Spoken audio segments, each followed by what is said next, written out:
नमस्कार। कान्तिपुर समाचारमा आज प्रधानमन्त्री पुष्पकमल दाहालले राष्ट्रसङ्घको महासभामा नेपालको राजनीतिक उपलब्धिका विषयमा जानकारी दिने, काठमाडौँकै तीनकुने गैरी गाउँमा 4 जनाको हत्या भएको विषयमा प्रहरीले कहाँ पुर्यायो अनुसन्धान, यसबारेको समाचारसँगै हामीसँग हुनेछ साइबर अपराधका घटना नियन्त्रण गर्न देखिएको चुनौती सम्बन्धी सामग्री।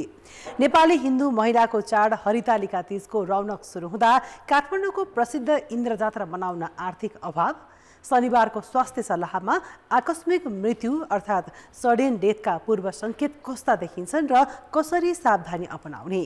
सम्पदा यात्रामा आज तपाईलाई लैजानेछौँ ऐतिहासिक भद्रकाली मन्दिरतर्फ। देश बाहिरको प्रसङ्गमा अमेरिकी र युक्रेनी राष्ट्रपति बीच भेटवार्ता तय र खेलकुदमा एसिया कपको उपाधिका लागि भोलि श्रीलङ्का र भारत भिड्ने। सुरु गरौँ आजका मुख्य समाचार। प्रधानमन्त्री दाहाल संयुक्त राष्ट्रसङ्घको महासभामा भाग लिन अमेरिका प्रस्थान, असोज 4 गते महासभालाई सम्बोधन गर्ने, शान्ति प्रक्रियाको प्रगतिबारे जानकारी गराउने।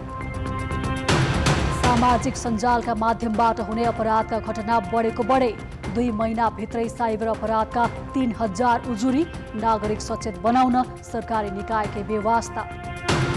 निःशुल्क भनिएका औषधि दिने पाउँदैनन् कर्णालीवासी, खरिदमा स्थानीय सरकारको व्यवस्था, प्रक्रियागत झन्झट र बजेट अभावको बहाना।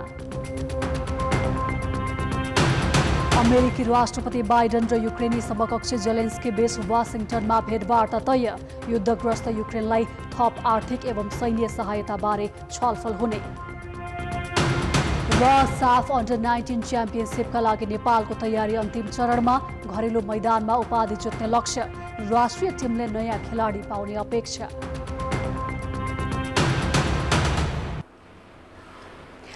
प्रधानमन्त्री पुष्पकमल दाहाल संयुक्त राष्ट्रसङ्घको 78औं महासभामा भाग लिन अमेरिका प्रस्थान गरेका छन्। साँझ 6 बजे कतार एयरलाइन्सको उडानबाट उनी अमेरिकाको न्युयोर्कतर्फ लागेका हुन्। अमेरिकाको न्युयोर्कमा सेप्टेम्बर 18 देखि 26 सम्म हुने राष्ट्रसङ्घको महासभामा भाग लिन नेपाली टोलीको नेतृत्व गर्दै दाहाल त्यसतर्फ लागेका हुन्। भ्रमण टोलीमा प्रधानमन्त्रीको सचिवालयबाट 5 जना सहित परराष्ट्र मन्त्रालयका प्रतिनिधि सहभागी छन्। महासभालाई प्रधानमन्त्री दाहालले असोज 4 गते सम्बोधन गर्नेछन्। न्युयोर्कमा रहँदा प्रधानमन्त्री दाहालले अमेरिकी राष्ट्रपति जो बाइडेनसँग पनि भेट गर्नेछन्। महासभालाई सम्बोधन लगत्तै असोज 4 गते प्रधानमन्त्री दाहाल अमेरिकाबाट सिधै चीन जाने कार्यक्रम छ। प्रधानमन्त्री पुष्पकमल दाहालले संयुक्त राष्ट्रसङ्घ महासभामा नेपालको शान्ति प्रक्रिया निष्कर्षमा पुर्याउन सहयोगका लागि अन्तर्राष्ट्रिय समुदाय समक्ष अपिल गर्ने बताएका छन्। आज काठमाडौँमा भएको एक कार्यक्रममा प्रधानमन्त्री दाहालले अति कम विकसित देशका मुद्दाका साथै जलवायु परिवर्तनबाट नेपाल जस्ता मुलुकलाई परेको असरका बारेमा पनि आफूले सम्बोधन गर्ने उल्लेख गरे। चेयरम्यान पनि नेपाल हो। 47 वटा अति कम विकसित देशको चेयरको हैसियतले पनि मैले यो पटक अमेरिकामा संयुक्त राष्ट्रसङ्घको महासभालाई सम्बोधन गर्नु छ। हामीले नेपालको शान्ति प्रक्रिया जो धेरै आधारभूत कुराहरू हामीले सफलतापूर्वक सम्पादन गरिसकेका छौँ, तर बाँकी काम सक्न पनि अन्तर्राष्ट्रिय समुदायको सहयोग चाहियो भनेर मैले अपिल गर्नु छ। प्रधानमन्त्री दाहालले चीन भ्रमणमा स्वास्थ्य तथा शिक्षाका साथै कृषिमा आधारित उद्योग खोल्ने विषयलाई प्राथमिकता दिने जानकारी दिए। काठमाडौँको तीनकुने गैरी गाउँस्थित काठमिलमा एकै राति एकै परिवारका 3 सहित 4 जनाको हत्या भएको छ। प्रहरीले घटनाको तथ्य भने पत्ता लगाउन सकेको छैन। गैराती करिब 12 बजे काठ गोदाममा सुतेका दोलखाका कुमार भुजेल, उनकी श्रीमती अम्बिका र आमा सुभद्राको हत्या भएको थियो। यस्तै मोरङका नवीन राईको पनि हत्या भएको थियो। घटनामा संलग्न रहेको आशंकामा प्रहरीले दिपेन्द्र राईलाई नियन्त्रणमा लिएको छ। उपत्यका प्रहरी कार्यालयले घटनाको अनुसन्धानका लागि प्रहरी वरिष्ठ परीक्षक सोमेन्द्र राठौरको नेतृत्वमा 5 सदस्यीय समिति बनाएको छ। प्रहरीले नियन्त्रणमा लिएका दिपेन्द्र र मृतक नवीन दाजुभाइका छोरा हुन्। दिपेन्द्रले आफू काठ गोदाममा जाँदा 4 जनाको हत्या भइसकेको बताए पनि के प्रयोजनको लागि घटना भएको थियो खुलेको छैन। भुजेल परिवार विगत 10 वर्षदेखि काठ गोदाममा काम गर्दै आएका थिए। पक्राउ परेका दिपेन्द्र पनि करिब 1.5 वर्षदेखि सोही काठ गोदाममा कार्यरत रहेको प्रहरीले जनाएको छ। अब अहिलेसम्म हेर्दाखेरि 3 जना त एकै ठाउँमा हुने भइहाल्यो, एउटै परिवारको व्यक्ति भइसकेपछि। र नवीन राई भन्ने जो व्यक्ति मृतक हुनुहुन्छ, नवीन राईको चाहिँ यो दिपेन्द्र राई भन्ने व्यक्ति चाहिँ काकाको छोरा भनेर भन्ने कुरो आछ भन्नेसम्म बुझिन आछ अहिलेसम्म। अब यो हेर्दाखेरि अब 3 जना व्यक्ति एउटा परिवारको र बाँकी बसेको अर्को एकजना नियन्त्रणमा लिइएको र जो मृतकको चाहिँ एउटा नजिकैको परिवार अथवा आफन्त हुन सक्ने सम्भावना प्रबल देखिन्छ। पहिलेदेखिको केही झैझगडा अथवा मनमुटाव अथवा रिसिभी केही थियो कि भन्ने कुरा छ। त्यस्तोतर्फ पनि प्रहरी हेरेर आछ र प्रहरीले अनुसन्धानको विधि र प्रविधि लगायत गरेर सम्पूर्ण तवरले यसमा सूक्ष्म तवरले अनुसन्धान गरिरहेको छ अहिले। घटनास्थलमा मादक पदार्थ सेवन गरेको तथ्य भेटिएको छ, तर घटनाबारे जानकारी भएका भनिएका दिपेन्द्र बाहेक सबैको ज्यान गइसकेको छ। दिपेन्द्रले नै 4 जनाको हत्या गरेको आशंका प्रहरीले गरे पनि उनको उद्देश्य खुल्न नसकेको प्रहरीले जनाएको छ। केही वर्ष यता सामूहिक हत्याका घटना बढेका छन्। पछिल्लो 4 वर्ष यता मात्रै देशैभर 2612 जनाको हत्या भएको छ। हरेक वर्ष 500 देखि 700 सम्मको व्यक्तिको हत्या भएको प्रहरीको तथ्याङ्क छ। पछिल्ला वर्षहरूमा अधिकांश हत्याकाण्ड पेशेवर अपराधी समूहका कारण भन्दा पनि पारिवारिक बेमेलबाट निम्तिएको प्रहरीको विश्लेषण छ। इन्टरनेटको पहुँच विस्तारपछि नागरिकलाई सञ्चार सम्पर्क गर्न मात्र सहज भएको छैन। इन्टरनेटका माध्यमले सामाजिक सञ्जालको बढ्दो प्रयोगसँगै साइबर अपराध पनि बढेका छन्। अपराध अनुसन्धान गर्ने निकायले अन्य अपराधको तुलनामा कम्प्युटर प्रविधि र इन्टरनेटका साधन प्रयोग गरेर हुने अपराध द्रुत गतिमा बढिरहेको बताएको छ। फेसबुक, भाइबर, इमो, व्हाट्सएप, इन्स्टाग्राम, टिकटक जस्ता सामाजिक सञ्जालहरूको माध्यमबाट विभिन्न उपहार तथा पार्सल पठाएको, चिट्ठा परेको, बैंक तथा वालेटको कर्मचारी हुँ भनी ओटीपी। तपाईलाई थाहा छ नेपाल टेलिकमको नेटवर्कमा फोन गर्दा सामाजिक सञ्जालका माध्यमबाट भइरहेका ठगीबाट बच्नका लागि किन यो सन्देश प्रसारण भइरहेको छ?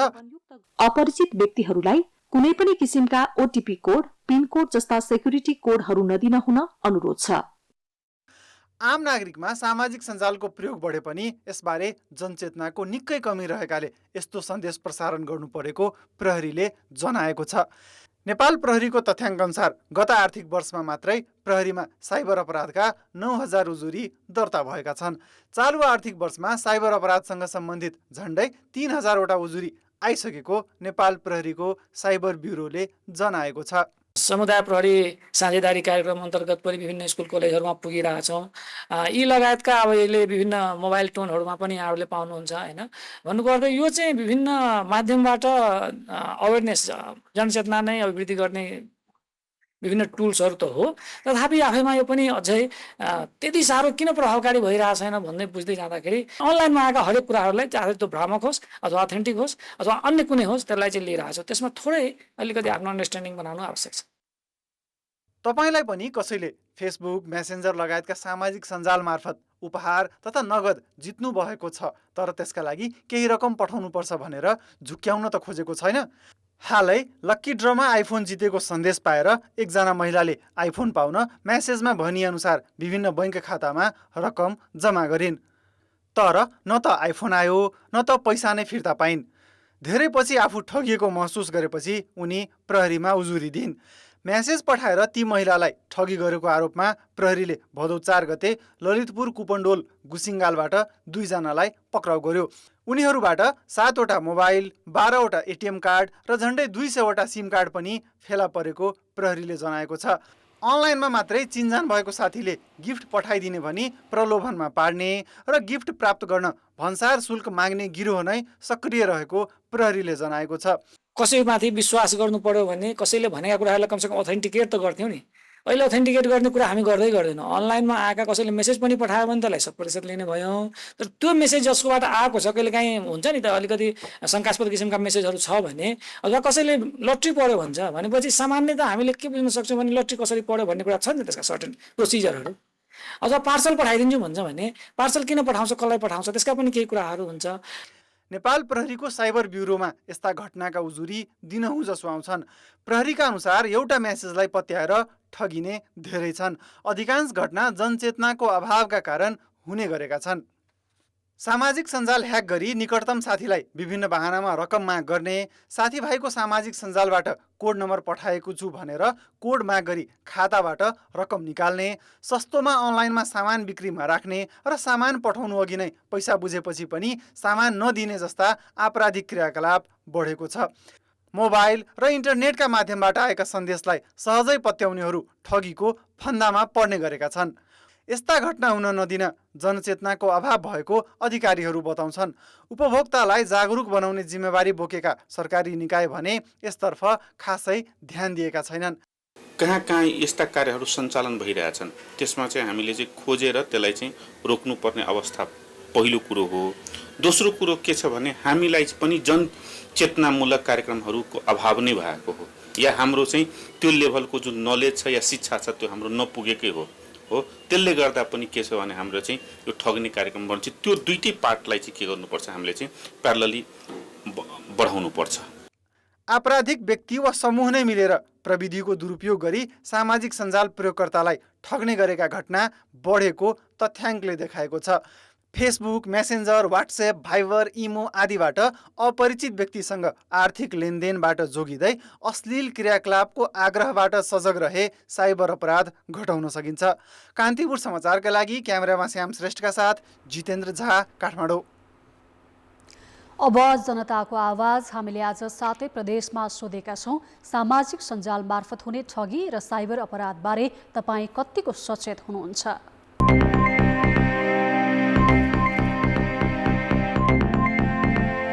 यस्तो मेसेज आएमा नजिकको प्रहरीमा खबर गर्नुपर्छ। नचिनेको मान्छेहरूले तपाईँलाई यस्तो भयो उस्तो भयो चिट्टा परेको छ विदेश पठाउँछु तपाईँ यस्तो भनेर चाहिँ भनेमा हामीले चाहिँ त्यसको मतलब नगर्ने। धेरैचोटि आएपछि त्यसलाई के अरे पुलिसमा पनि जुरी गर्नुपर्छ। तपाईँको खातामा यति लट्री पऱ्यो के र के हेनतेन भनेर आइरहेको हुन्छ, तर म चाहिँ त्यस्तो कुराहरूबाट निकै सचेत छु। त्यस्तो मेसेजहरू आइदियो भने या त आफ्नो नजिकको प्रशासन जिल्ला प्रशासन कार्यालयमा गएर चाहिँ जानकारी गराउनु पर्यो। कति फेकहरू पनि आइरहेको हुन्छ, म त्यतातिर चाहिँ ध्यान दिन्न। सानो तिनो लोभमा फस्नु भयो भने जहाजै डुब्छ। जोसुकैलाई त्यसरी मोबाइलबाट कल गर्न नदिने, अब आफ्नो पासपोर्ट इमेल आइडीहरू अरूलाई नदिने। भन्छ यति करोड जितेछ, फर्स्टमा के हामी काम गरिछौँ त्यसमा जितेछौँ?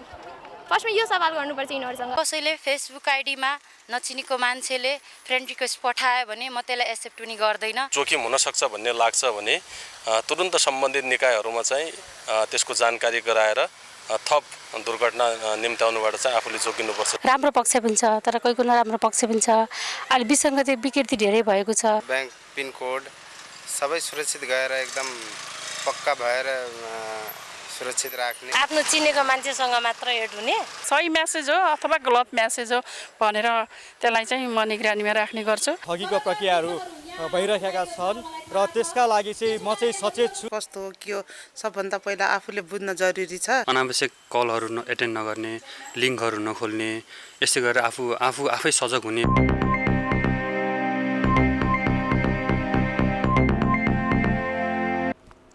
सरकारले बिरामीलाई 98 प्रकारका औषधि निशुल्क वितरण गर्दै आएको छ। तीमध्ये जटिल प्रकृतिका रोगको औषधि संघीय र प्रदेश सरकार तथा अन्य औषधि स्थानीय तह आफैले खरिद गरेर बिरामीलाई निशुल्क वितरण गर्छन्।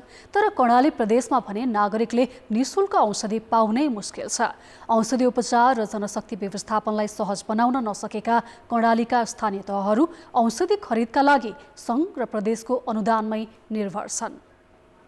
भौगोलिक रूपले विकट कर्णाली प्रदेशका स्थानीय तहले स्वास्थ्य सेवालाई प्रभावकारी बनाउने योजनाहरू समेटेर बजेट ल्याएका छन्। तर सङ्घ, प्रदेश र स्थानीय तहले निशुल्क उपलब्ध गराउनुपर्ने औषधिको नै अभाव हुने गरेको छ। सुर्खेतको बराताल गाउँपालिकाले औषधि खरिदका लागि चालु आर्थिक वर्षमा 6 लाख रुपियाँ बजेट छुट्याउँदा सङ्घले 13,75,000 पठाएको छ। स्थानीय तहले स्वास्थ्य संस्थामा पर्याप्त औषधि नपठाउँदा बिरामीहरू निशुल्क औषधि पाउनबाट वञ्चित छन्। आउँदाखेरि सेवाग्राहीहरू आएर चाहिँ भने जतिको औषधि नपाएको अवस्था छ। मलाई सुगर भएको थियो, औषधि लिन आएको थियो, औषधि कम रहेछ, सरहरूले ल्याउने भन्नुभएको छ। केही स्थानीय तहले खरिद प्रक्रिया थाले पनि औषधि आइ नसकेकाले सेवाग्राहीले पाउन सकेका छैनन्। सल्यानका स्थानीय तहले सङ्घको सशर्त अनुदान र आफ्नो बजेटले औषधि खरिद प्रक्रिया सुरु गरेका छन्।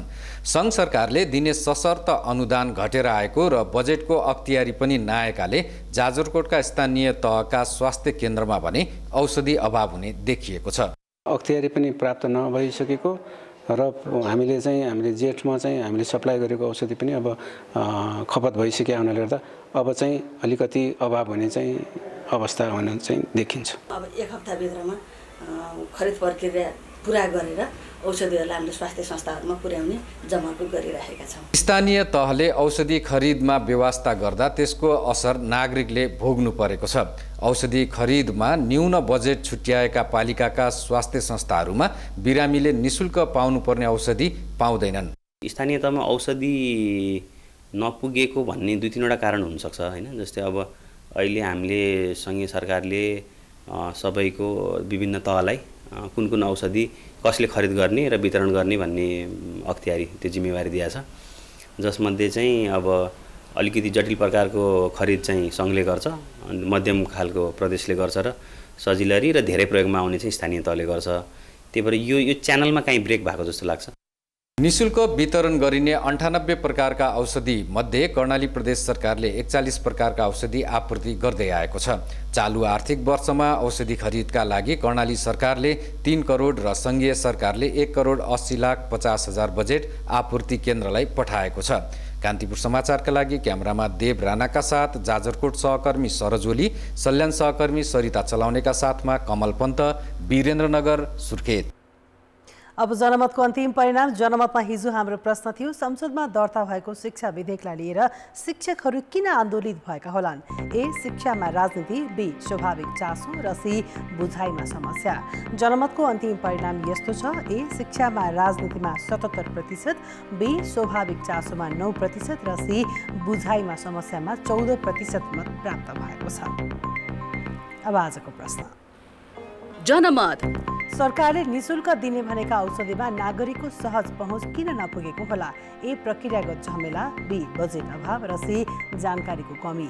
जनमतको अन्तिम परिणाम भोलि बेलुका 8 बजेको कान्तिपुर समाचारमा प्रसारण गर्नेछौँ। कृपया न्युज स्पेस एबी वा सी टाइप गरी 34001 मा SMS गरी आफ्नो मत व्यक्त गर्नुहोला।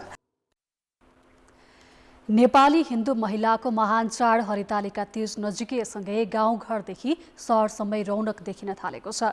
तीज आउन 2 दिन बाँकी रहँदा महिलाहरूले सामूहिक दर खाने कार्यक्रम आयोजना गरी नाचगान तथा रमाइलो गरिरहेका छन्। महिलाहरू सहरबाट गाउँतिर जाने क्रम पनि बढेको छ।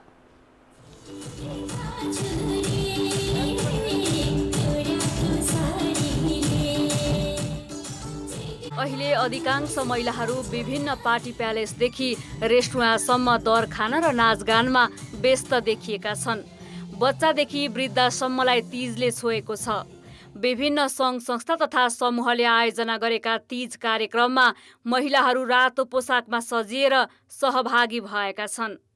परम्परालाई जगेर्ना गर्न, सांस्कृतिक कुराहरूलाई चाहिँ हामीले फलो गर्न अनि पछिल्ला पुस्ताहरूलाई पनि हाम्रो संस्कार, संस्कृति, धर्मको बारेमा परिचय गराउन। तीज हरेक वर्ष भाद्र शुक्ल तृतीयाका दिन मनाइन्छ भने अघिल्लो रात अर्थात् द्वितीयाका दिन दर खाने परम्परा छ। पछिल्लो समय तीज मनाउने शैली फेरिँदै गएको छ। महिना दिनदेखि दर खाने र रमाइलो गर्ने प्रचलन बढेको छ। दिदी बहिनी भेटघाट गर्ने, दुःख सुख एवं आपसी अनुभवलाई गीत मार्फत व्यक्त गर्ने र मिठा परिकार खाएर तीज मनाउने परम्परा रहेकोमा अहिले यसलाई रमाइलो पर्वका रूपमा लिन थालिएको छ। महिलाहरू एकै ठाउँ, सबै दिदी बहिनीहरू एकै ठाउँ बसेर रमाइलो गर्ने अनि नाच्ने गाउने। आइतबार दर खाने दिन र सोमबार हरितालिका तीज परेकाले माइती घरमा तीज मनाउन महिलाहरू गाउँघरतिर जाने क्रम पनि बढेको छ। मम्मी बुवा बस्ने, रमाइलो गर्ने, दर खाने, दिदी बहिनी भेट्ने, त्यही त हो। हिमालय पुत्री पार्वतीले व्रत बसेर महादेव पति पाएको धार्मिक मान्यतासँगै तीज मनाउने गरिएको हो। तीज नेपालका साथै भारतको उत्तर प्रदेश, बिहार, झारखण्ड, राजस्थान र मध्य प्रदेशमा पनि मनाउने गरिन्छ। तीजका दिन महिलाहरू निर्जल निराहार उपवास बस्नुपर्ने मान्यता छ। हिन्दू समुदायले मनाउने यो पर्वमा अहिले अन्य समुदायका महिला पनि रमाइलो मानेर सहभागी हुन थालेका छन्।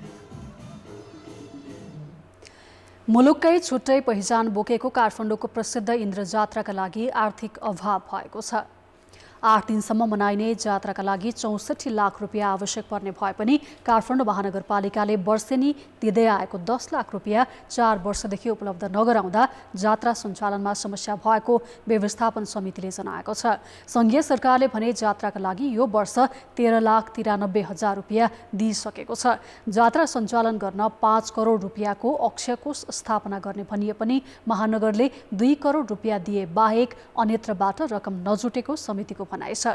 इन्द्रजात्रा धर्म र संस्कृतिको काम भएकाले आर्थिक अभावका बीच पुजारी गुठी खलहरूले आफै रकम व्यवस्था गरेर भए पनि जेनतेन रूपमा जात्रालाई जीवन्तता दिँदै आएको इन्द्रजात्रा व्यवस्थापन समितिको भनाइ छ। सरकारबाट दिने रकम चाहिँ महानगरपालिकाबाट प्राप्त गरेको छु हामीले, तर महानगरपालिकाबाट दिँदै आएको रकम चाहिँ 77 सालदेखि चाहिँ त्यो रकम चाहिँ दिन छोडिएको छ। त्यसले गर्दाखेरि यो 29वटा गुठी खल व्यापक यो राष्ट्रिय पहिचान भएको जात्रालाई मनाउनको लागि व्यवस्थापन समितिलाई धेरै कठिनाइ हुँदै आएको छ। यो जात्रालाई गडबड गर्नु हुँदैन भनेर आफ्नो पोर्खलीबाट को इज्जत पनि राख्नको लागि चाहिँ हामीले आफ्नै व्यक्तिगत पैसा रकम पनि खर्च गरेर यो जात्रालाई समेटेको छौँ हामीले। जात्रामा जीवित देवी कुमारी लगायत विभिन्न देवी देवता पुजारी प्याख नाच गुठीहरूलाई निश्चित रकम उपलब्ध गराउनु पर्ने हुन्छ। जात्राको अक्षय कोषमा महानगरले 2 करोड रुपियाँ जम्मा गरिसकेकाले आर्थिक अभाव हुन नदिने जनप्रतिनिधिहरू बताउँछन्। हामीले चाहिँ जुन चाहिँ 2 करोड रुपियाँ राख्नुपर्ने हामीसँग बजेट तयार छ। अब त्यो बजेटको अनुसारले अब हाम्रो 10% मात्र भएन 20 लाख रुपियाँ उहाँहरूको त्यहीबाट आम्दानी हुन्छ नि त। तर अन्य निकायले आफ्नो जिम्मेवारी चाहिँ त्यो पुरा गरिरहेको अवस्था देखेको छैन। तर दिएन भन्छन्। अब लिएको छ छैन तपाईँले हेर्न आउनुपर्छ कि। देवराज इन्द्रको पूजा आजा गरी मनाइने इन्द्र जात्रा हरेक वर्ष भाद्र शुक्ल द्वादशी अर्थात् असोज 9 गतेदेखि 8 दिनसम्म मनाइन्छ। हनुमान ढोका अगाडि धार्मिक विधिपूर्वक इन्द्र ध्वजा सहितको लिङ्गो ठड्याएपछि सुरु हुने इन्द्र जात्रामा जीवित देवी कुमारी गणेश र भैरवको रथ यात्रासँगै दशावतार ऐरावत हात्ती पुलुकिसी लाखे महाकाली लगायत विभिन्न देवी देवताको नाच समेत हुन्छ। जात्रामा विभिन्न टोलका परम्परागत 29वटा गुठी खल लगायत सहभागी हुन्छन्। हरेक साता सम्पदा अवलोकन गराउने क्रममा यसपटक हामी तपाईलाई ऐतिहासिक भद्रकाली मन्दिरतर्फ लैजाँदैछौँ। सिंहदरबारको नजिकै रहेको यो मन्दिर काठमाडौँका प्रमुख शक्तिपीठ मध्येको एक हो। नेपाली सेनाको मुख्यालय छेउमा रहेको यो शक्तिपीठ काठमाडौँ सहरका संस्थापक राजा गुड कामदेवले बनाएको विश्वास गरिन्छ। भद्रकाली सिंहदरबारदेखि 500 मिटर पश्चिम र टुडीखेलको पूर्वतिर बाटाकै बीचमा छ। टुडीखेलकै सामुन्यमा रहेको मन्दिरलाई चामुण्डा देवीका रूपमा पुजिने गरिन्छ। अग्लो थुम्कोमा रहेको मन्दिरभित्र प्रवेश गर्दा शान्त महसुस हुन्छ। ठुला ठुला रुखले मन्दिर प्राङ्गणलाई थप सुन्दर बनाएको छ।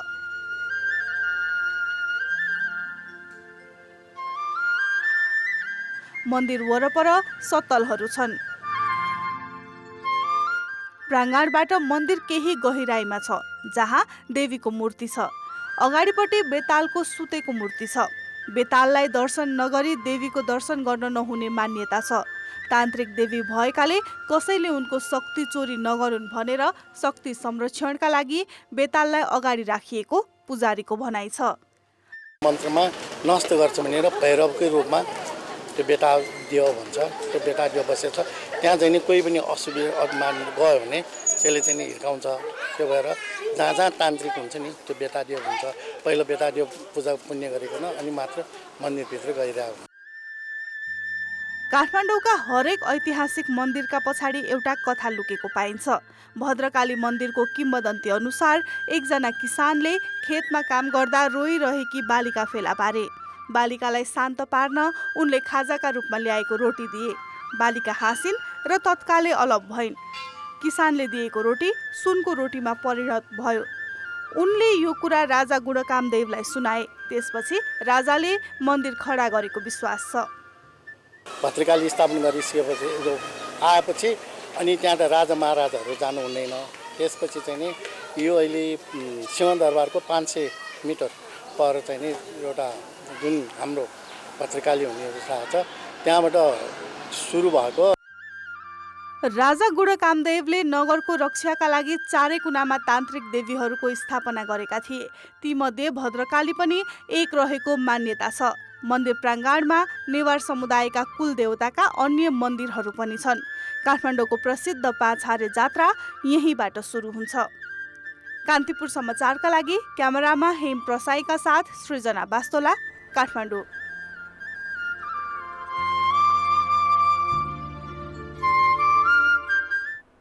राजनीतिक व्यवस्था बदलिए पनि गरिबको दुःख नबदलिएको विषयवस्तु यतिखेर काठमाडौँका नाटकको मुख्य कथा बनेका छन्। बानेश्वरको मण्डला थिएटरमा मञ्चन भइरहेको दमिनी भिर होस् वा 32 बुतलीको शिल्पी थिएटरमा मञ्चन गरेको हराम पण्डित नाटक, दुवैले समाजका विकृति उदाङ्गो पारेका छन्। इगी होपो कोही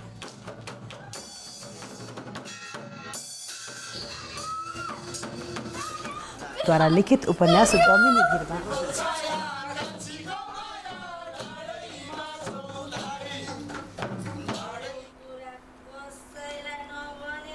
दमिनी भिर उपन्यासले 2069 सालमा मदन पुरस्कार पाएको थियो। दमिनी भिर नाटकमा संक्रमणकालीन नेपाली समाजको वस्तुगत अवस्था, जातीय पहिचानको मुद्दा, राजनीतिक आरोह अवरोह, मनोविज्ञान र व्यवहारलाई कलात्मक शैलीमा प्रस्तुत गरिएको छ। यस्तो सुन्दर एउटा समाज निर्माण भइदिएदेखि अथवा कति सुन्दर कुरा हुन्थ्यो अथवा त्यो हुनुपर्छ भन्ने ध्येय नै हो हाम्रो चाहिँ। कथित भनेर चाहिँ विभिन्न नाम दिएर चाहिँ मान्छेलाई चाहिँ तल राखेर चाहिँ विभिन्न नाममा चाहिँ उत्पीडन पारिराख्ने कुराहरू छ। त्यो चिज चाहिँ अझै पनि फरक भएको छैन। हाम्रो समाज चाहिँ अझै पनि परिवर्तन रूपान्तरण हुन सकेको छैन चेतको हिसाबमा। अनि मान्छे भएर पनि एउटा समाजमा चाहिँ सबै एक रूपमा समान रूपमा बाँच्न सकिरहेको छैन। त्यो कुराले गर्दाखेरि चाहिँ यो नाटक यो पात्रद्वारा चाहिँ भन्न खोजेको कुरा त्यो हो। उता हास्य व्यङ्ग निबन्धकार भैरव अर्यालको कृतिमा आधारित भारत लिम्बूद्वारा निर्देशित नाटक हरराम पण्डित शिल्पी थिएटरमा मञ्चन भइरहेको छ। विभिन्न किसिमका तन्त्रहरू आए, व्यवस्थाहरू परिवर्तन भए, तर जनताको ताल अवस्था चाहिँ जस्ताको तस्तै रह्यो। प्रशासनिक तवरले अथवा राज्यले दिने सेवा सुविधाहरूमा त्यसलाई नै त्यसप्रति नै असन्तुष्टि हो हामी जहाँसम्म लाग्छ। त्यही कुराहरूलाई नै देखाउन खोजेको छु मैले जुन नाटकमा चाहिँ। ह बिन्दु राम पण्डित भन्ने क्यारेक्टर छ, मूल चरित्र नाटकको, जो चाहिँ आफैमा दबिएको क्यारेक्टर हो, दबिएको चरित्र, अप्रेस्ड क्यारेक्टर छ, जसले चाहिँ सरकारबाट एउटा पाउने सेवा सुविधाबाट ऊ वञ्चित छ। नाटक हरराम पण्डित भदौ 27 गतेदेखि मञ्चन गरिएको हो। नाटक मञ्चन अघि नै नामका विषयमा विवाद देखिएको थियो। नेपाली काङ्ग्रेसका संस्थापक बीपी कोइरालाले जेलमा बस्दा डायरीमा लेखेका तथ्य समेटेर तयार पारेको पुस्तक जेल डायरी आज सार्वजनिक गरिएको छ। काठमाडौँमा आज आयोजित कार्यक्रममा पुस्तक सार्वजनिक गरिएको हो। पुस्तकमा बीपीले सुन्दरी जल स्थित जेलमा बस्दा डायरीका पानामा लेखेका कुरा समेटिएको छ। पुस्तक सार्वजनिक कार्यक्रममा कांग्रेस महामन्त्री गगन थापा, एमाले उपमहासचिव प्रदीप ग्यावाली, माओवादी केन्द्रका नेता राम कार्की, प्राध्यापक कृष्ण खनाल लगायतले पुस्तकबाट बीपीको जीवन र विचार बुझ्न सहयोग पुग्ने बताए। बीपीले डायरीमा लेखेका तथ्यको सङ्कलन पदम बहादुर थापाले गरेका हुन्। शिखा बुक्सले प्रकाशित गरेको पुस्तकको सम्पादन भने शङ्कर तिवारीले गरेका हुन्। अब शनिबारको स्वास्थ्य सल्लाह। पछिल्लो समय आकस्मिक मृत्यु अर्थात् सडन डेथका घटना तपाईँ हामीले सुनिरहेका हुन्छौँ। हिजो अस्ति देखे भेटेको मानिसको 81 मृत्यु भएको खबरले जो कोही पनि स्तब्ध हुन्छ। आखिर यस्तो सडन डेथको जोखिम कसरी हुन्छ, पूर्व सङ्केत देखिन्छ कि देखिँदैन लगायतका विषयमा वीर अस्पतालका इमर्जेन्सी प्रमुख डाक्टर श्रीराम तिवारीसँग सहकर्मी कृपाल गौतमले सोधेका छन्। करिब 60 देखि 70% सडन डेथको कारण चाहिँ मुटु सम्बन्धी कारण नै हो। मुटुलाई चाहिने अक्सिजनहरू सप्लाई गर्ने जुन रक्त नली हुन्छ त्यसमा अवरोध भयो र उसले अक्सिजन पाएन भने चाहिँ अनि मुटुले काम गर्न छोड्छ। त्यो चाहिँ एकदम 15 मिनटदेखि 6 घन्टाभित्रमै त्यो हुनसक्छ धेरै जसोलाई चाहिँ। त्यसलाई चाहिँ हामी हृदयघात भन्छौँ। अनि यो सडन डेथको एउटा कारण चाहिँ मैले भने मुख्य कारण चाहिँ हृदयघात मुटु सम्बन्धी भयो भने दोस्रो कारण चाहिँ फोक्सोको कारणले पनि हुन्छ। फोक्सोमा पनि रगत अशुद्ध रगतलाई फोक्सोको अक्सिजनले शुद्ध बनाएर अनि फेरि मुटुमा फर्काउने हो। त्यो रक्तनलीमा पनि अवरोध आयो भने पनि सडन डेथ हुनसक्छ। एउटा यो ब्रेन पनि हाम्रो यो शरीरको एउटा महत्त्वपूर्ण अङ्ग हो। र त्यसमा पनि रक्तनलीहरू साना साना रक्तनलीहरूले त्यो ब्रेनलाई अक्सिजन दिइरहेको हुन्छ र त्यो रगतको नली पनि मानव ब्लड प्रेसरको बिरामी चाहिँ औषधि खाएको छैन भने त्यो नलीहरू प्रेसरले फुट्यो भने चाहिँ अब त्यहाँ रगत त बाहिर पोखियो, त्यसले गर्दाखेरिमा ब्रेनले रगत पाएन अनि त्यो इन्ट्रासेरेब्रल हेमोरेज भन्छौँ हामी, त्यसले गर्दाखेरि पनि डेथ हुनसक्छ। यस्ता समस्याहरू चाहिँ जुन देखिन्छ नि, यसको समस्याको कारण चाहिँ के हो? धेरै चिल्लो चिजहरू खाने, त्यसपछि सुगर नुनको मात्रा बढी खाने, अल्कोहलको मात्रा बढी खाने, स्मोकिङ चुरोटको मात्रा बढी खाने, त्यसपछि एक्सर्साइजहरू नगर्ने अनि मोटोपना भएका व्यक्तिहरू र यो ब्लड प्रेसर डायबिटिजहरू छ र त्यसको चाहिँ अब रेगुलरली औषधिहरू खाइरहनु भएको छैन भने पनि सडन डेथ हुने सम्भावना बढी हुन्छ। यसको चाहिँ प्रारम्भिक केही लक्षणहरू त्यस्तो यसले देखाउँछ कि देखाउँदैन कि व्यक्तिहरूलाई थाहा नहुने हो कि के हो? यो कतिपय बेलामा चाहिँ यो सुतेकै बेलामा पनि रातिको समयमा धेरै भइरहेको छ होइन, त्यो हुँदाखेरिमा अलिअलि चाहिँ थाहा हुनसक्छ। त्यो चाहिँ जस्तै सास फेर्न गाह्रो हुन्छ, एक्कासी बेहोस भएर ढल्न सक्छ, त्यसपछि छाती एकदम भारी, छाती थिचेको जस्तो त्यस्तो खालको अनुभव हुन्छ, चिटचिट पसिना आउने पनि हुनसक्छ अनि बोल्न नसक्ने हुन्छ। अनि त्यसपछि बिस्तारै यो सास फेर्ने जुन हामी अहिले 1 मिनटमा 10 देखि 15-16 चोटि सास फेर्छौँ प्रति मिनट भने उसको चाहिँ अब 1 मिनटमा 1 चोटि 2 चोटि मात्रै हुनसक्छ।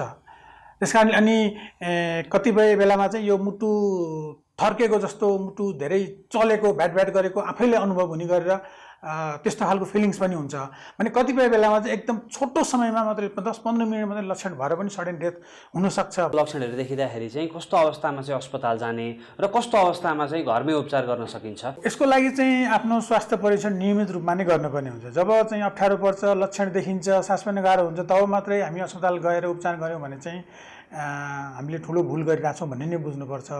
त्यस कारणले प्रत्येक वर्ष केही नहुँदाखेरि पनि प्रत्येक वर्ष गएर आफ्नो स्वास्थ्य परीक्षणहरू गरिराखियो भने रगतको जाँचहरू, एक्सरे, मुटुको जाँच, इसिजीहरू, इको गरियो भने चाहिँ हाम्रो मुटुको अवस्था कस्तो छ, किडनीको अवस्था कस्तो छ, फोक्सोको अवस्था कस्तो छ भन्ने कुराहरू थाहा हुन्छ।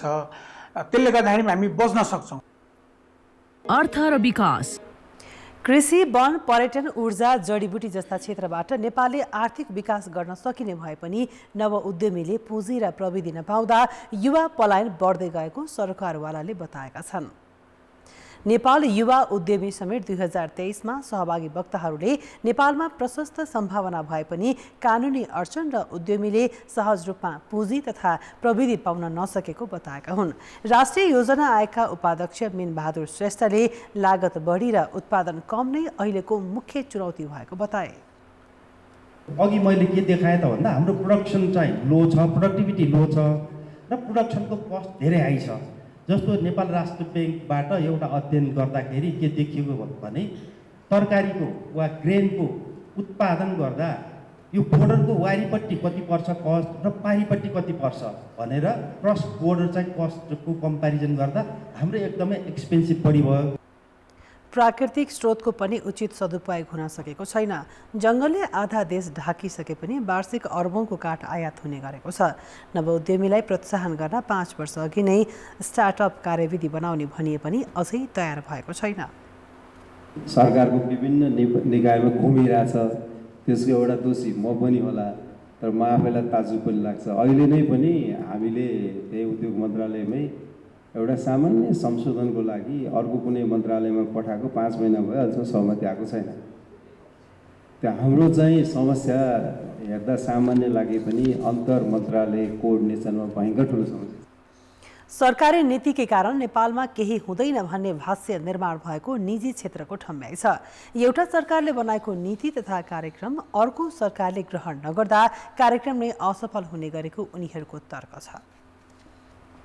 जहिले पनि हामी यो पोलिसीमा चाहिँ जस्तै भनौँ न आरक्षकको जमिनहरूमा चाहिँ आरक्षभित्रको होटेलका कुराहरूमा चाहिँ जुन एउटा कार्यविधि बनाउन 15 वर्ष भइसक्यो। मैले महासङ्घको उपाध्यक्षदेखि अहिले म सिद्ध्याएर पनि आइसकेँ, तर पनि त्यो कार्यविधि बनाएको छ। एकजनाले पोलिसी बनाउँछ, इम्प्लिमेन्ट गर्दाखेरि त्यो मान्छे हुँदैन, एउटा समस्या। अर्को त्योभन्दा पनि इम्पोर्टेन्ट कुरा के रह्यो भने हामीले गर्दा हामीभित्रै हामीलाई कन्फिडेन्स छैन कि हामी पुग्न सक्छौँ। युवाहरूको बढ्दो विदेश पलायनले कृषियोग्य जमिन बाँचिने क्रम बढेको छ। 40 लाख हेक्टर कृषियोग्य जमिन भए पनि कृषि गणनाले 22 लाख हेक्टरमा मात्रै खेती भइरहेको देखाएको छ। अब अन्तर्राष्ट्रिय समाचार। अमेरिकी राष्ट्रपति जो बाइडेन र युक्रेनी समकक्षी भोलोदिमिर जेलेन्स्की बीच आगामी साता भेटवार्ता हुने भएको छ। भेटवार्ता आगामी बिहिबार अमेरिकी राष्ट्रपतिको कार्यालयमा हुने भएको हो। भेटमा जेलेन्स्कीले युद्धग्रस्त युक्रेनलाई थप आर्थिक एवं सैन्य सहायताका लागि आग्रह गर्ने बताइएको छ। जेलेन्स्कीले अमेरिकी संसद पनि भ्रमण गर्दैछन्। बाइडेन प्रशासनले काङ्ग्रेसलाई युक्रेनका लागि 24 अर्ब डलर विनियोजन गर्न आग्रह गरेको छ। यो रकममा 13 अर्ब 10 करोड अतिरिक्त सैन्य सहायता तथा 8 अर्ब 50 करोड मानवीय सहयोग समावेश छ। रिपब्लिकनहरूले भने यति धेरै रकम युक्रेनलाई दिन नहुने बताएका छन्। खेलकुद समाचार। नमस्कार, कान्तिपुर खेलकुद समाचारमा स्वागत छ। युरोपेली लिग खेलेर नेपाली फरवार्ड सावित्रा भण्डारी आज स्वदेश फर्किएकी छन्। इजरायली क्लब हापोएल रानानाबाट 2 नकआउट र 2 लिग खेलेपछि एसियाली खेलकुदमा सहभागी बन्न सावित्रा नेपाल आएकी हुन्। एसियाडमा डेब्यू गर्न लागेको नेपाली महिला फुटबल टिम विगत 2 महिनादेखि प्रशिक्षणमा छ। अब सावित्रा टिममा सामेल भएसँगै नेपालले एसियाली खेलकुदको अन्तिम तयारी गर्नेछ। एसियन गेममा हाम्रो प्रतिद्वन्द्वीहरू एकदमै हार्ड छ हैन। भियतनामसँग हामी पहिला खेलिसक्यौँ र जापान भनेको वर्ल्ड कप खेलेर अब उनीहरूले इतिहास रचेको र एसियामा चाहिँ फुटबलको पावर हाउसको रूपमा मानिन्छ। त्यसले गर्दाखेरि पनि हाम्रो लागि एकदमै च्यालेन्ज छ र यो च्यालेन्जलाई चाहिँ हामी स्वीकार्न तयार छौँ, किनकि उनीहरूबाट नै केही कुराहरू सिकिन्छ भोलि हैन। जापानिज प्लेयरहरूबाट केही कुराहरू सिकेर भोलि आउने दिनहरूमा साउथ रिजनमा हामीले चाहिँ बेस्ट रिजल्ट दिन सकिन्छ उहाँहरूबाट सिकेर भन्ने चाहिँ अपेक्षा राखेको छ। अगस्तको पहिलो हप्ता इजरायल गएकी उनले रानानाबाट लिगका 2 खेलमा 5 गोल गरिन्। रानानाले युरोपेली च्याम्पियन्स लिगको छनौट खेल्न लागेको हापोएल पेटा किक्टासँग 1-1 गोलको बराबरी खेल्दा सावित्राले गोल गरेकी थिइन्। 3 पटक लगातार च्याम्पियन बनेको पेटा टिक्वा विरुद्ध बराबरी खेलेपछि सावित्राको टिम अहिलेसम्म अपराजित छ। इजरायलबाट फर्किएपछि उनले त्यहाँको लिग दक्षिण एसियाली देशको लिगसँग तुलना गर्नै नसकिने बताइन्।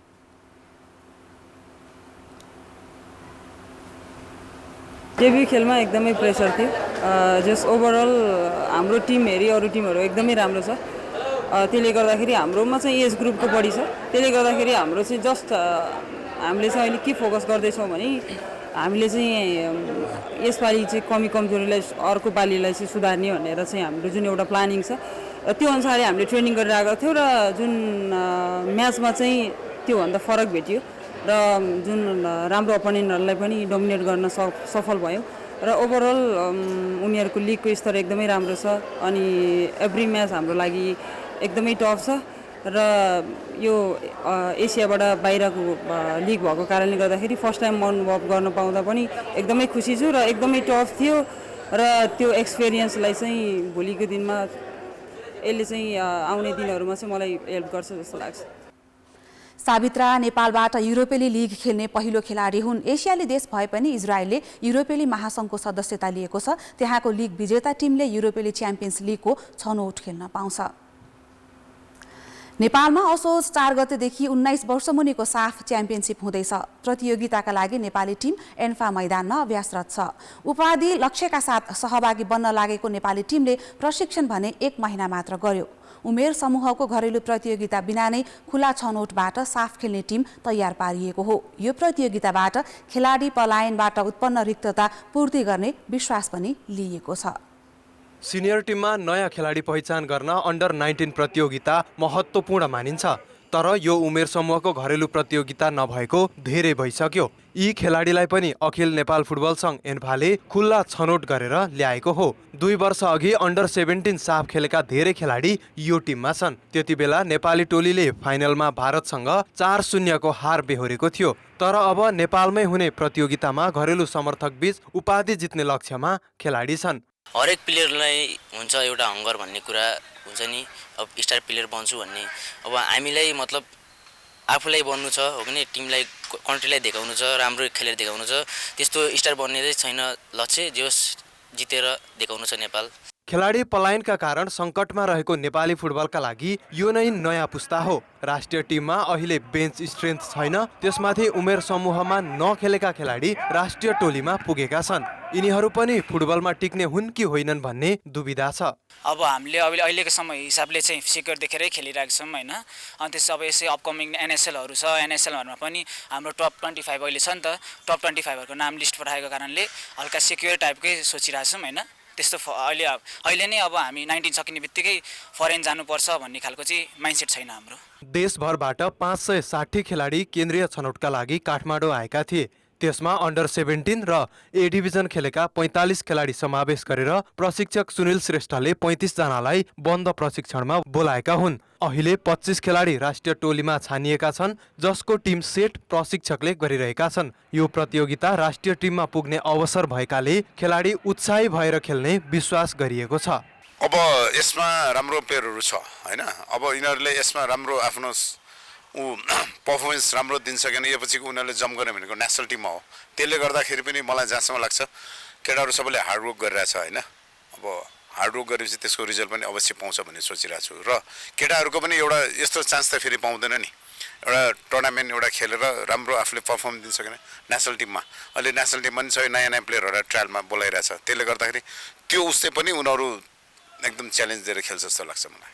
खेलाडी फुटबलमा आशावादी छन्, तर एन्फाको राजनीतिले घरेलु प्रतियोगितालाई प्रत्यक्ष असर गरिरहेको छ। एन्फाले उमेर समूह र घरेलु प्रतियोगितामा ध्यान दिन सके फुटबलमा भविष्य खोजिरहेका खेलाडीले पलायनको बाटो रोज्नु पर्ने थिएन कि? कान्तिपुर समाचारका लागि क्यामेरामा पशुपति बुढाथोकीका साथ विनय ज्योति सापकोटा, काठमाडौँ। श्याम तामाङले top of the world golf क्लासिकको उपाधि लगातार दोस्रो पटक जितेका छन्। मुस्ताङ गल्फ कोर्समा स्टेफर्ड वुड ह्यान्डिक्याप फर्मेटमा भएको 9औं होलको प्रतियोगितामा श्यामले 19 अङ्कसहित उपाधि रक्षा गरे। उनले लीलाजङ गुरुङलाई हराए। दोस्रो भएका लीलाले 18 अङ्क जोडे। ग्रसतर्फ रविन राणाले काउन्ट ब्याकमा उपाधि हात पारे। उनीसँगै 11 अङ्कमा याम राणा र पीवी राईको बराबरी भएपछि विजेताको छिनोफानो काउन्ट ब्याकमा गरिएको हो। महिलातर्फ जुनी गुरुङले उपाधि जितिन्। उपाधि जित्ने क्रममा जुनीले 15 अङ्क जोडिन्। उनले सुषमा सिंहलाई पराजित गरिन्। दोस्रो भएकी सुषमाले 13 अङ्क बनाएकी थिइन्। सिनियरतर्फ 16 अङ्कसहित बलराम थापा पहिलो भए। क्लोजेस्ट टु दी पिनमा विजय मुक्तान, लङ्गेस्ट ड्राइभमा माधव सिमखडा र मोस्ट वर्डिजमा आत्मराम सिमखडा पहिलो भए। 4650 मिटरको उचाइमा भएको प्रतियोगितामा 4 महिलासहित 28 गल्फरको सहभागिता थियो। विश्वकै सर्वाधिक अग्लो स्थानमा रहेको यो golf course Guinness book of world रेकर्डमा दर्ता हुने प्रक्रियामा रहेको मुस्ताङ गल्फ कोर्सका प्रबन्ध निर्देशक इन्द्रधारा विष्टले जानकारी दिएका छन्।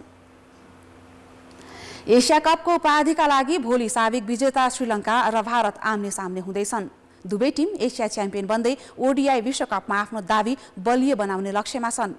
फाइनललाई लिएर उत्साहित समर्थक वर्षाका कारण रिजर्भ डेसम्म कुर्न नपरोस् भन्ने चाहन्छन्। भारतलाई 8औं पटक एसिया च्याम्पियन बन्ने र श्रीलङ्काले युवा टिमलाई सर्वाधिक उपाधि जित्ने कीर्तिमान बराबरी गर्ने अवसर छ। वर्षाका कारण श्रीलङ्कामा भएका खेल प्रभावित भए पनि एसिया कपमा अब फाइनल मात्र बाँकी छ। त्यसका लागि भारत र श्रीलङ्का दुवै तयार छन्। भारतले सुपर 4मा श्रीलङ्कालाई नै पराजित गरेर फाइनलमा स्थान सुरक्षित गरेको थियो। 213 रनको लक्ष्य पछ्याएको श्रीलङ्का 172 रनमा अल आउट भएको थियो। श्रीलङ्काले जारी प्रतियोगितामा बेहोरेको एकमात्र हार यही हो। श्रीलङ्काले उपाधि दावेदार पाकिस्तानलाई 2 विकेटले हराएर भारतसँगको भेट पक्का गरेको हो। सुपर 4को अन्तिम खेलमा भने भारत बङ्गलादेशसँग 6 रनले स्तब्ध भयो। यो खेलमा राहुल द्रविडले 5 परिवर्तन गरेका थिए। विराट कोहली, जसप्रित बुमराह, मोहम्मद सिराज, हार्दिक पाण्ड्या र कुलदीप यादवलाई आराम दिइएको थियो। ओडिआईमा बङ्गलादेशले 11 वर्षपछि भारतमाथि जित हात पारेको हो। फाइनल अघि यो हारले आत्मविश्वासमा केही कमी आए पनि रोहित शर्माको टिम सशक्त रूपमा फाइनलमा फर्कने निश्चित छ। 2 अर्धशतक र 1 शतक सहित 275 रन बनाएका भारतका शुभमन गिल जारी प्रतियोगिताका सर्वाधिक रनकर्ता हुन्। कप्तान रोहित शर्माले 194 रन बनाएका छन्। कुलदीप यादवले भारतका लागि सर्वाधिक 9 विकेट लिएका छन्। विराट कोहली, केएल राहुल र ईशान किशन पनि उत्कृष्ट फर्ममा छन्। जसप्रित बुमराह र रविन्द्र जडेजाले भारतका लागि किफायती बलिङ गर्दै आएका छन्। प्रतियोगितामा सर्वाधिक रन बनाउने खेलाडीको दोस्रो र तेस्रो स्थानमा श्रीलङ्काका कुशल मेन्डिस र सदिरा समर विक्रमा छन्। मेन्डिसले 253 र विक्रमाले 215 रन बनाएका छन्। विकेट लिने मामिलामा पनि मथिसा पथिराना र दुनिस बेल्लागेको जोडीको दबदबा छ। पाथिराना 11 र बेललागे 10 विकेटसहित शीर्ष र दोस्रो स्थानमा छन्। भारत विरुद्धको सुपर 4मा बेललागेले भारतका शीर्षसहित 5 ब्याटरलाई मैदान बाहिर पठाएका थिए। फाइनल अघि दुवै टिमलाई खेलाडीको चोटले झड्का लागेको छ। श्रीलङ्काका स्पिनर माइस थिक्साना र भारतका अलराउन्डर अक्षर पटेल उपलब्ध हुने छैनन्। आइसिसी, एसिसी र ट्राई सिरिज सहित सबै प्रतियोगितामा दुई टोली 20औं पटक उपाधि भिडन्तमा आम्ने सामने हुँदैछन्। समग्रमा 19 पटक एक अर्का विरुद्ध फाइनल खेलेका दुई छिमेकीले 9औं पटक उपाधि कब्जा गरेका छन्। 2002 को च्याम्पियन्स ट्रफीको फाइनल खेल वर्षाका कारण पूर्ण हुन नसक्दा दुवै टोली संयुक्त रूपमा विजयी घोषित भएका थिए। एसिया कपको इतिहासमा यी दुई टोली बीचको यो 8औं फाइनल हुनेछ। अघिल्ला 7 उपाधि भिडन्तमा भारतले 4 र श्रीलङ्काले 3 फाइनल जितेको छ। कोलम्बो स्थित आर प्रेमदास स्टेडियममा आइतबार नेपाली समयअनुसार दिउँसो 3:15 बजे सुरु हुने उपाधि भिडन्तमा कसले बाजी मार्ला त? खेलकुद समाचार अहिलेलाई यति नै। कान्तिपुर समाचार अहिलेलाई सकियो। कान्तिपुर टेलिभिजन हेर्दै गर्नुहोला। नमस्ते।